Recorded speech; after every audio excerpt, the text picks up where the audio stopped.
প্রিয় শিক্ষার্থীবৃন্দ, রাজবাড়ী সরকারি কলেজ কর্তৃক আয়োজিত অনলাইন ক্লাসে স্বাগত জানাচ্ছি। আমি মোহাম্মদ হাবিবুর রহমান, সহযোগী অধ্যাপক, ইসলামের ইতিহাস ও সংস্কৃতি। তোমরা অবগত আছো যে প্যান্ডেমিক করোনার কারণে আমরা অনলাইন ক্লাসে আসতে বাধ্য হয়েছি। আশা করি তোমরা আমাদের এই অনলাইন ক্লাসের সাথে সংযুক্ত আছো এবং থাকবে। আজকে আমি তোমাদের তৃতীয় ক্লাস নিচ্ছি, ইসলামের ইতিহাস ও সংস্কৃতি প্রথম পত্রের 3 নম্বর ক্লাস। এর আগে আমরা প্রথম অধ্যায় থেকে আলোচনা করেছিলাম যে প্রাক ইসলামিক যুগের আরবের অবস্থান, ভৌগোলিক সীমারেখা, লোক সংখ্যা এবং গঠন অনুসারে আরবকে কত ভাগে ভাগ করা হয়েছে, ভূপ্রকৃতির তারতম্য অনুসারে আরবকে কত ভাগে ভাগ করা হয়েছে, এগুলো নিয়ে আলোচনা করেছিলাম। আজকে আলোচনা করব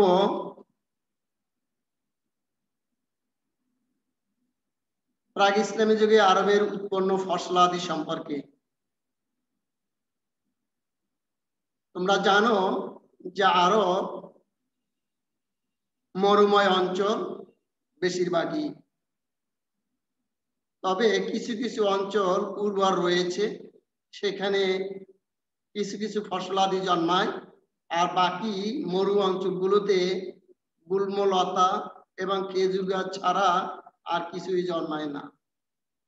আজকে আমরা দেখব যে আরবে কোন কোন অঞ্চলে কি কি ফসল জন্মে। দেখো,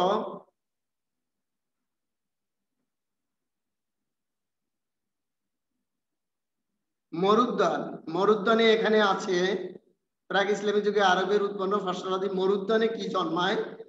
যেমন মরুভূমিতে গম, যব, ভুট্টা, বার্লি, ফলমূল।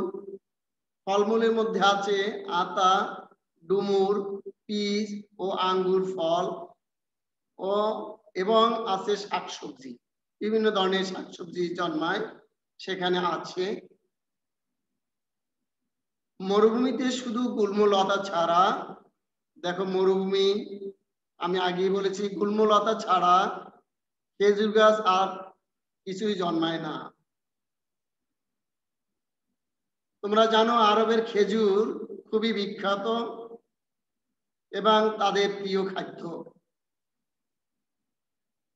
খেজুর গাছকে রানী গাছ বলা হয়। দেখবা সূরা ইব্রাহিমে 24 নম্বর আয়াতে এটি আমরা পেয়েছি। এটাকে মর্দে মুমিনও বলা হয়। এখন কি কারণে খেজুর গাছকে রানী গাছ বলা হয় এটি আমরা বলার চেষ্টা করছি। আরবের অধিবাসীদের প্রিয় খাদ্য হচ্ছে খেজুর এবং প্রধান খাদ্য। প্রধান খাদ্য কেন? যেমন বাংলাদেশের প্রধান খাদ্য হচ্ছে ভাত, যেমন পাকিস্তানের প্রধান খাদ্য হচ্ছে আলু,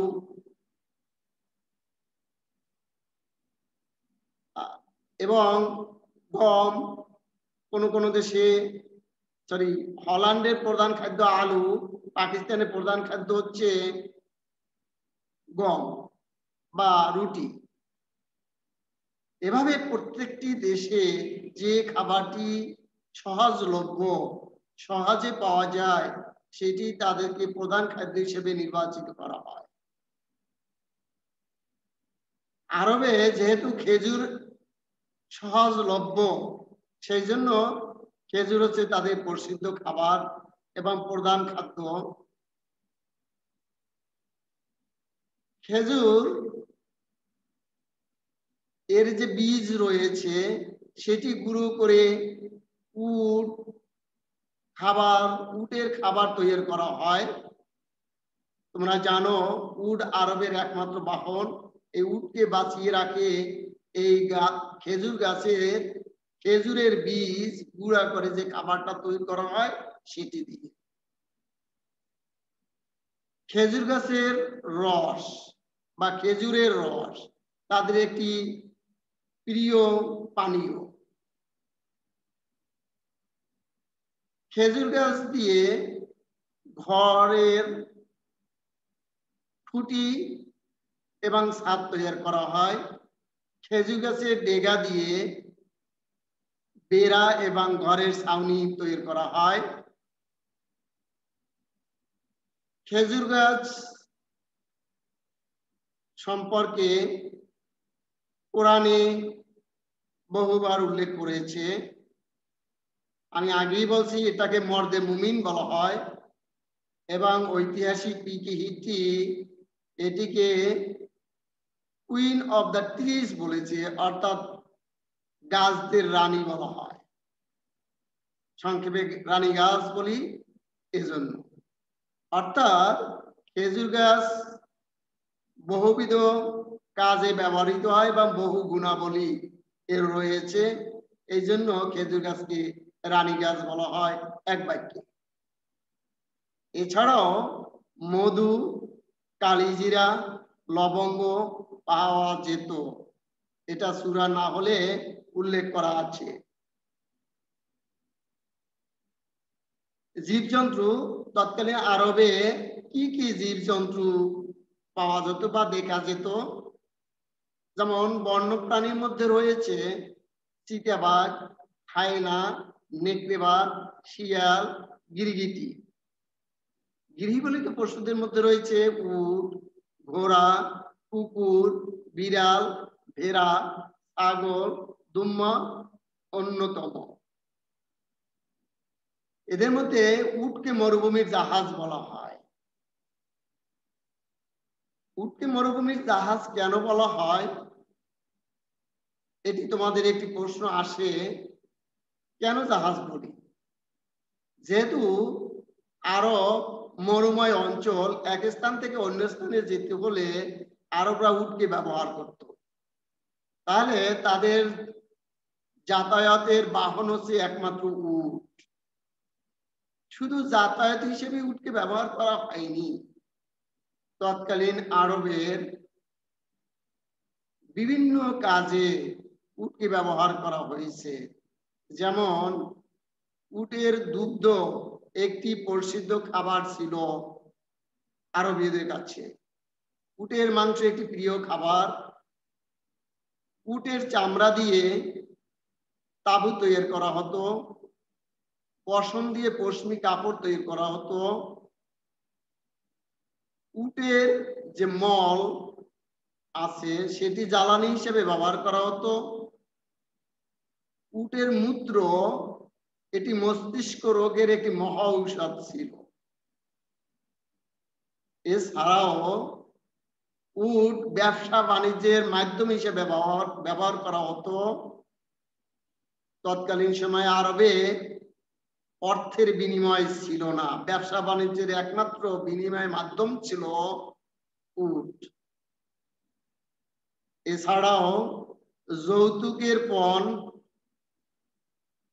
অর্থাৎ বিয়ের যে যৌতুক সেইটা হিসাবে উট ব্যবহার করা হতো।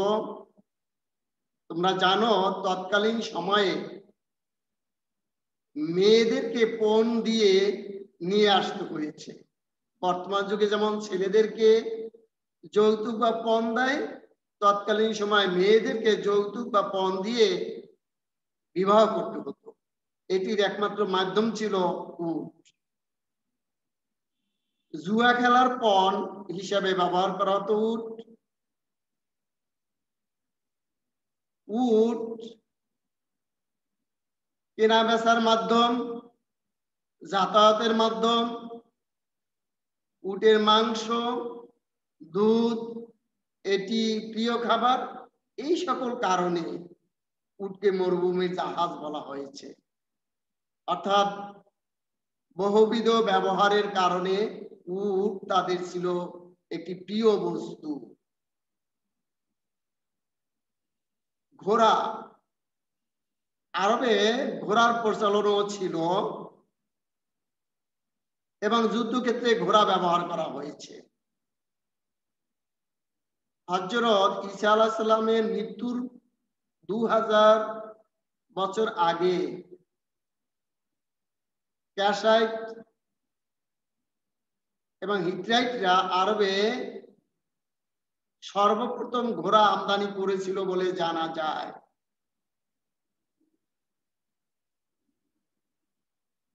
ঘোড়া আরবে জনপ্রিয় ছিল এবং তারা এটি ব্যবহার করেছে। পাখির মধ্যে ছিল তিতির পাখি, উদউদ পাখি, নাইটিঙ্গেল পাখি, পায়রা, কাক অতি পরিচিত। তোমরা জানো তিতির পাখি বাদশা আব্রাহকে ধ্বংস করতে ব্যবহার এসেছিল।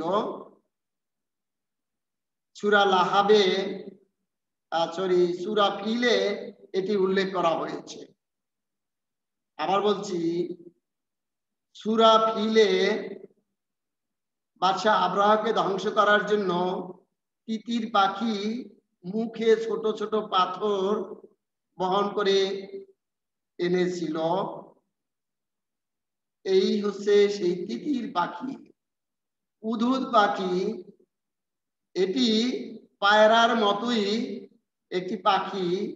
তোমরা জানো সাবা প্রদেশের রানী ছিল বিলকিস, তার চিঠি বহন করে নিয়েছিল বাদশা সুলাইমানের কাছে এই উদুদ পাখি।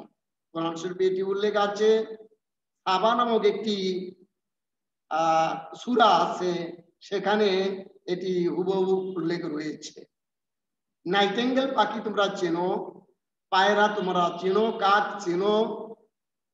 কাক পাখি প্রথম কোরআন শরীফে উল্লেখ করেছে, যেমন হাবিল এবং কাবিলের ঘটনাকে কেন্দ্র করে কাক পাখির আগমন এবং কাবিলকে মৃত্যুর পরে যে বালুর নিচে ঢুকিয়ে রাখা হয়েছিল সেটি কাক নামক একটি কালো পাখি। তাহলে পাখিগুলো পরিচয় আমরা এখানে পেয়েছি। প্রাকৃতিক সম্পদ স্বর্ণ, মুক্তা ও খনিজ লবণ। মুক্ত খনিজ লবণ পারস্য উপসাগরে পাওয়া যেত। চুনা পাথর নজম নামক স্থানে পাওয়া যেত। গ্রানাইট ও ব্যাসল্ট পাথর সাম্মার পর্বত শৃঙ্গে পাওয়া যেত। সাম্মার একটি পর্বত আছে ইয়েমেনে, সেখানে এটি পাওয়া যেত। এবং আধুনিক কালে আবিষ্কৃত তৈলের খনি আরবকে সমৃদ্ধশালী দেশে পরিণত করেছে। তোমরা জানো আরবের একমাত্র আয়ের উৎস হচ্ছে খনিজ তৈল এবং স্বর্ণ। এটা প্রাকৃতিক সম্পদ হিসেবে বিবেচিত হয়েছে।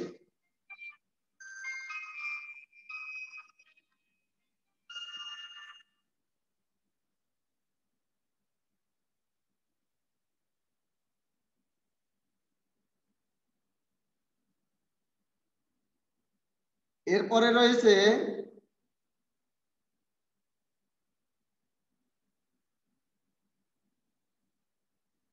আরব অধিবাসী। আরব অধিবাসীদেরকে প্রথমত দুটো ভাগে ভাগ করা হয়েছে।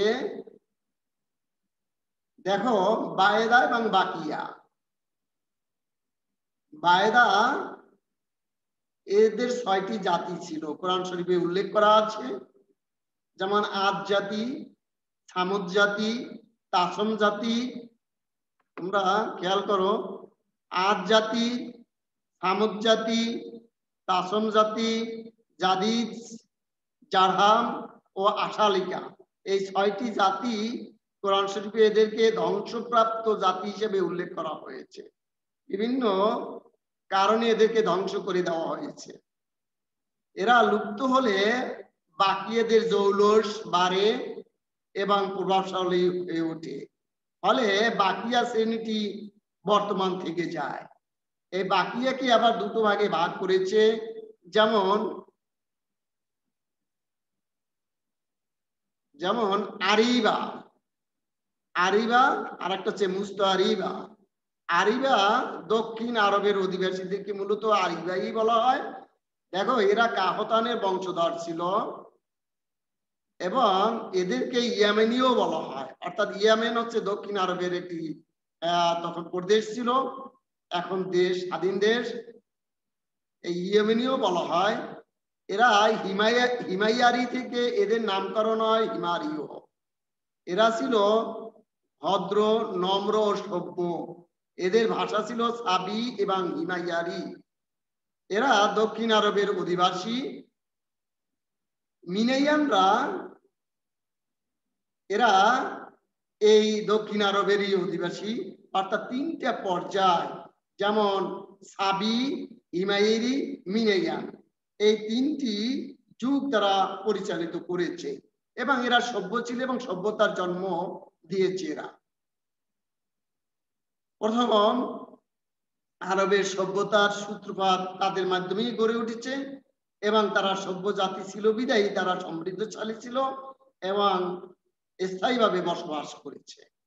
আর মুস্তরিবা, দেখো, এরা উত্তর আরবের অধিবাসী। এরা ইসমাইল আলাইহিস সালামের বংশধর। আদনান ছিল এর প্রতিষ্ঠাতা। এদেরকে হেজাজি বা মুদারিও বলা হয়। মহানবী সাল্লাল্লাহু আলাইহি সাল্লাম ছিলেন মুস্তারিবা বা দেশান্তরিত। এরা ছিল যাযাবর, উগ্র এবং রুক্ষ মেজাজি। আদনানের দুই ছেলে ছিল, মুদার এবং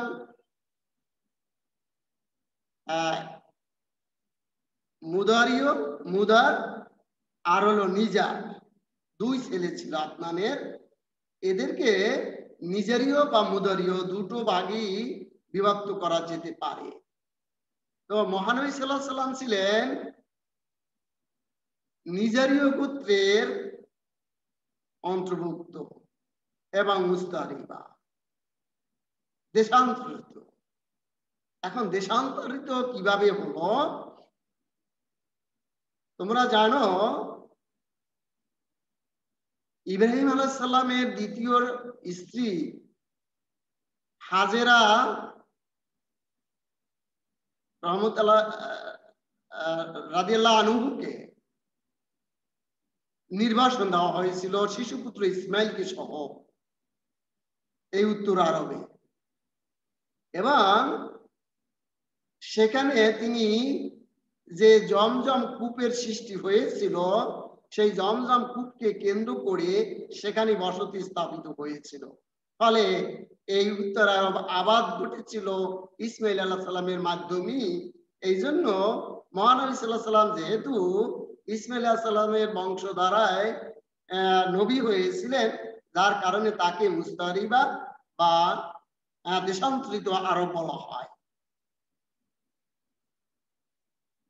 ইব্রাহিম আলাইহিস সালামের প্রথম স্ত্রী সারা, তার গর্ভজাত সন্তান ছিল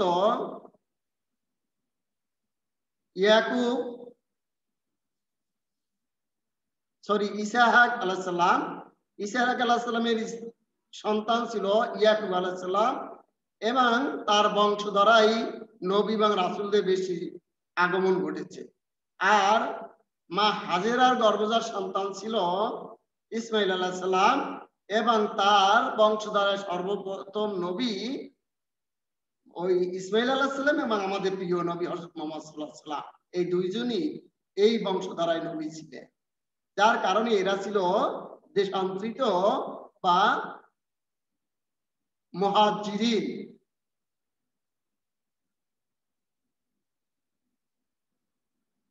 ভূপ্রকৃতির তারতম্য অনুসারে অথবা বাসস্থান অনুযায়ী আরবদেরকে দুটো ভাগে ভাগ করেছে।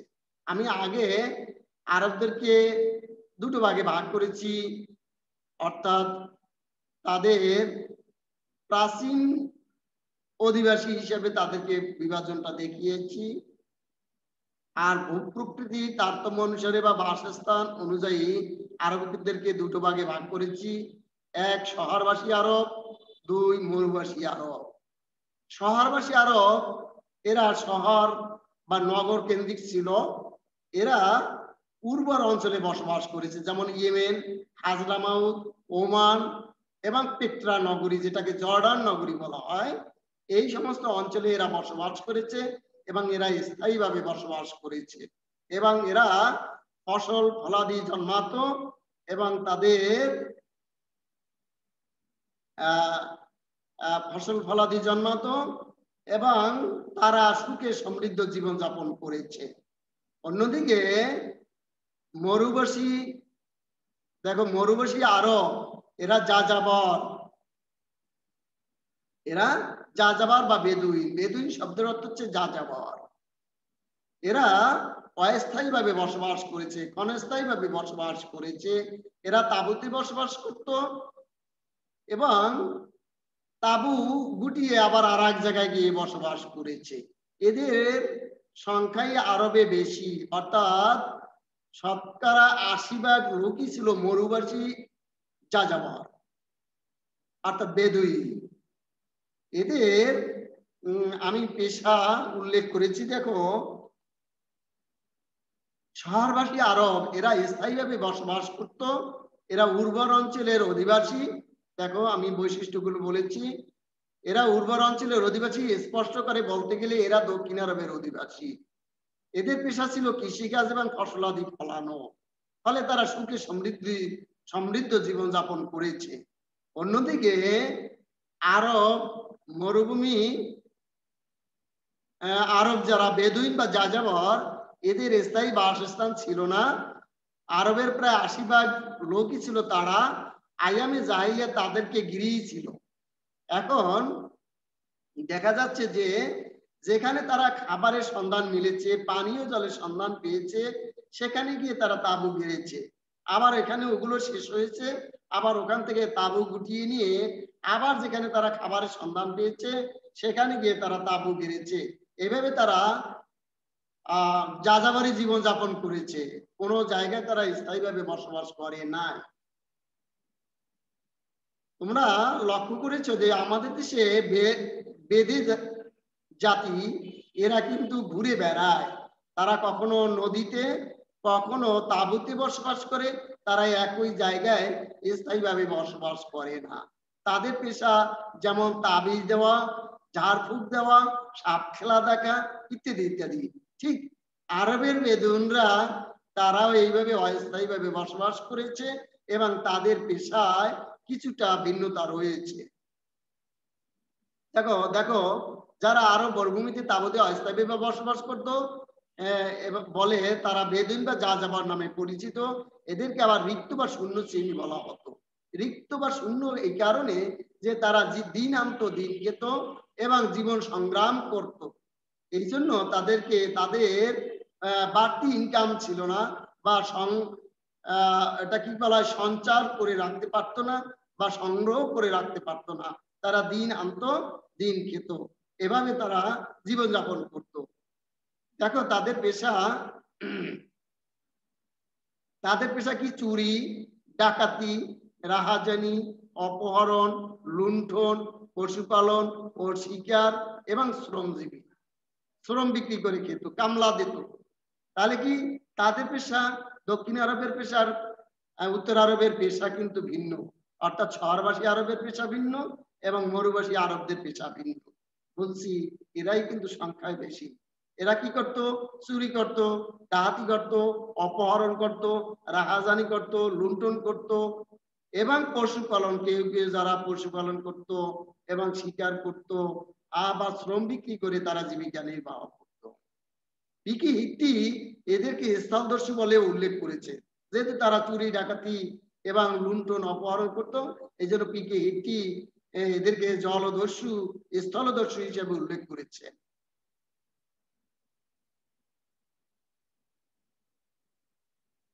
এদের কিছু বৈশিষ্ট্য। যেমন দেখো, আমি বৈশিষ্ট্য উল্লেখ করেছি, এদের বৈশিষ্ট্য কি ছিল। মরুবাসী আরবদের বৈশিষ্ট্য হচ্ছে এদের কিছু সদ্গুণ ছিল, আবার কিছু বদগুণ ছিল। সদ্গুণ দেখো, সৎ মানে ভালো গুণ। এরা স্বাধীন চেতা ছিল, এরা স্বাধীন চেতা ছিল, এরা সাহসী ছিল, এরা সংগ্রামী ছিল, এদের মধ্যে গোত্রপ্রীতি ছিল, এদের মধ্যে সদ্ভাব সম্প্রীতি ছিল একই গোত্রের লোকদের মধ্যে।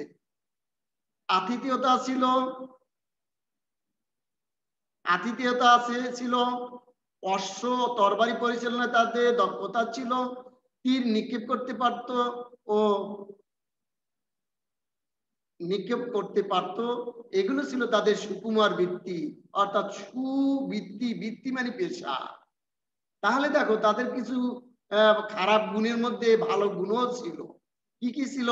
স্বাধীন চেতা ছিল, সাহসী ছিল, সংগ্রামী ছিল, গোত্রের মধ্যে তাদের মধ্যে প্রীতি ছিল বা কৌম চেতনা বলা হয়, সদ্ভাব সম্প্রীতি ছিল, আতিথেয়তা ছিল, অশ্ব তরবারি পরিচালনায় তারা পারদর্শী ছিল, তীর নিক্ষেপ করত, এবং আর কি করতো, তাদের বাগ্মিতা, অর্থাৎ মুখে মুখে কথা আওড়াতে পারত। এইগুলো তার ছিল সদ্গুণ। আর বদগুণ ছিল, খারাপ গুণ ছিল, এরা দুর্দর্শ, বেপরোয়া, উগ্র, রুক্ষ মেজাজি। এরা কুসংস্কার ও জাদুটনায় বিশ্বাস করত, এরা ব্যভিচারীপনা করত, মহিলা পুরুষে অবাধে মেলামেশা করত, এমনকি নিজ মাতাকেও বিবাহ করতে তারা কোনটা বোধ করত না। নিজের স্ত্রীকে পরপুরুষের সাথে রাত্রি যাপনের জন্য অনুমতি দিত, মদ্যপান করত, অশ্লীল ও উলাঙ্গ নৃত্য করত। তাহলে দেখো, এগুলো তো তাদের ছিল বদগুণ বা খারাপ গুণ। তো এই ক্ষেত্রে এই বদগুণের কারণে সদ্গুণগুলো ঢাকা পড়ে গিয়েছিল, যার কারণে আইয়ামে জাহিলিয়ার যুগ বলা হয়। তো আমরা পরবর্তীতে আইয়ামে জাহিলিয়ার যুগের সামাজিক অবস্থা যখন পড়াবো, তখন তোমরা এগুলো বিস্তারিত সম্পর্কে জানবে। এরপরে দেখো, আবহাওয়া এবং প্রকৃতির প্রভাব। ভৌগোলিক অবস্থান ও বৈশিষ্ট্য জনগণের উপর চরম প্রভাব ফেলেছিল। যেমন মরুময় আরবের শুষ্ক আবহাওয়া, উর্বর ও চারণভূমি স্বল্পতা, প্রকৃতির বৈচিত্র্যতা, রুদ্র পর্বতমালা, রৌদ্রদগ্ধ বালুকারাশি, প্রচন্ড সাইমুম ঝড়, লু হাওয়া, পানি জলের অভাব, খাদ্য সংকট ইত্যাদি কারণে তারা সাহসী ও সংগ্রামী, বদমেজাজি, গোত্রবদ্ধতা, যোদ্ধা, লড়াকু, তেজস্বী, বাগ্মী হিসাবে গড়ে উঠে। তারা ঝড়, বালুকারাশি ও প্রচন্ড গরমের হাত থেকে বাঁচার জন্য মাথায় পাগড়ি, গায়ে ঢিলে ডালা জামা ও বা জুব্বা এবং আলখেল্লা পরিধান করত। তোমরা জানো, আজকে যে আমাদের ইসলামী পোশাক হিসেবে যেটিকে বলা হয় আলখেল্লা পোশাক বা জুব্বা, এটি মূলত আরবেরা ব্যবহার করেছে, বেদুইনরাই ব্যবহার করেছে গরমের হাত থেকে বাঁচার জন্য, বালুকা রাশি থেকে বাঁচার জন্য তারা পাগড়ি ব্যবহার করেছে মাথায়। এইটা এখন আমাদের ইসলামিক পোশাকে পরিণত হয়েছে। কারণ তোমরা জানো, ইসলাম আবির্ভাব ঘটেছিল হেজাজ অঞ্চলে, এবং মহানবী সাল্লাল্লাহু আলাইহি ওয়াসাল্লামের জন্ম হেজাজে, এবং এই হেজাজি ভাষাই কোরআন শরীফ নাযিল হয়েছে, যার কারণে এইগুলোকে আমাদের জন্য, ইসলামের জন্য বাধ্যতামূলক করে দেওয়া হয়েছে। মূলত এটা ব্যবহার করেছে বেদুনরা, এবং সেটি পরবর্তীতে ইসলামের মধ্যে অন্তর্ভুক্ত করে দেওয়া হয়েছে। তাহলে আমরা এর মধ্যে যে আবহাওয়া এবং ভূপ্রকৃতি তাদের জনগণের উপর কি প্রভাব, চরিত্র গঠনের উপর কি প্রভাব ফেলেছিল, আমরা সেটু সংক্ষেপে এখানে আলোচনা করিয়েছি। তোমরা বিস্তারিত তোমার পাঠ্যপুস্তকে পাবে যে সেখানে কিভাবে তারা বদমেজাজি হয়েছে। যেহেতু তারা রৌদ্রের মধ্যে তাদের জীবিকা নির্বাহ করত, তাহলে তারা সেই কারণে রুক্ষ এবং বদমেজাজি ছিল। তারা সংগ্রাম করে জীবিকা নির্বাহ করেছে, তাই যার জন্য তারা অভ্যস্ত হয়েছে সংগ্রামী, সাহসী গোত্রবদ্ধতা অর্থাৎ একই গোত্রের লোকদের মধ্যে গোত্রবদ্ধতা ছিল। যোদ্ধা, লড়াকু, তেজস্বী, বাগ্মী ইত্যাদি তারা বাধ্যতামূলকভাবে গড়ে উঠেছে। তাহলে দেখো আমরা এই অধ্যায়ের শেষে চলে আসছি। তোমাদের কাছে অনেকগুলো আমি প্রশ্ন রেখেছিলাম, গত পার্টেও আমি প্রশ্ন রেখেছিলাম, আর আজকেও তোমাদের কাছে প্রশ্ন রেখেছি। দেখো, দলগতভাবে উটকে মরুভূমির জাহাজ বলা হয় কেন? এটি তোমাদের সিকিউ প্রশ্নে আসে, হতে আসে। আমি আগেই বলেছি যে উটকে কেন মরুভূমির জাহাজ বলা হয়। খেজুর গাছকে কেন রানী গাছ বলা হয় আমি উল্লেখ করেছি। 3, সেখানকার জনগণের উপর আবহাওয়া ভূপ্রকৃতির প্রভাব বর্ণনা করা। আমি শেষে যেটি আলোচনা করলাম সংক্ষেপে তোমরা সেটুকু আলোচনা করবে। 4, আরবীয়দের সুকুমার বৃত্তিগুলো কি কি, অর্থাৎ সদ্গুণগুলো কি কি আমি আলোচনা করেছি, তোমরা দেখবে। আশাবিয়া বলতে কি বুঝবো? আশাবিয়া হচ্ছে কৌম চেতনা, অর্থাৎ গোত্রের মধ্যে যে তাদের মধ্যে সদ্ভাব, সম্প্রীতি, ভালোবাসা ইত্যাদিকে ঘিরে যে তাদের একতাবদ্ধতা, এটাই হচ্ছে আশাবিয়া। আশাবিয়া শব্দের অর্থ হচ্ছে ভালো লাগা, ভালোবাসা বা কৌম চেতনা, অনুভূতি ইত্যাদি। একক কাজ হিসেবে রেখেছি। দেখো, বেদুইন শব্দের অর্থ কি? বেদুইন শব্দের অর্থ কি? আরবের বালুজারকে কি বলে? কুরাইশ গোত্রের উৎপত্তি কোন গোত্র থেকে? আরবের প্রধান খাদ্য কি? কাবিলা শব্দের অর্থ কি? তাহলে তোমরা দেখেছ যে আমি বাড়ির কাজ দিয়েছি, তোমরা বাড়িতে বসে এই কাজগুলো করবে। পরিশেষে তোমরা অনলাইন ক্লাসগুলো বাড়িতে বসে বই থেকে দেখে নিবে, তাহলে তোমাদের তেমন কোনো সমস্যা হবে না। আমি মনে করি তোমরা যদি পাঠ্যপুস্তকের সাথে সম্পৃক্ত থাকো, তাহলে তোমাদের পাঠ অতি সহজ হবে, যতদিন না পর্যন্ত আমরা স্বাভাবিক অবস্থায় ফিরে না আসি। তোমাদের মধ্যে যতদিন পর্যন্ত মুখোমুখি ক্লাস না নিতে পারবো, ততদিন পর্যন্ত তোমাদেরকে এই অনলাইন ক্লাসে অন্তর্ভুক্ত থাকতে হবে। প্রিয় শিক্ষার্থীবৃন্দ, আজকে এই একটি অধ্যায় আমি শেষ করে দিয়েছি। তোমাদেরকে সবাইকে আবারও ধন্যবাদ দিয়ে আমি আমার বক্তব্য এখানে শেষ করব। তোমরা ভালো থাকবে, সুস্থ থাকবে, অভিভাবকদের সাথে থাকবে, এটি আমি প্রত্যাশা করি। পরবর্তী ক্লাসগুলো তোমাদের অন্য এক স্যার নিবেন, দ্বিতীয় অধ্যায় থেকে শুরু হবে, সেটি তোমরা দেখবে। আশা করি তোমরা আমার সাথে থাকবে।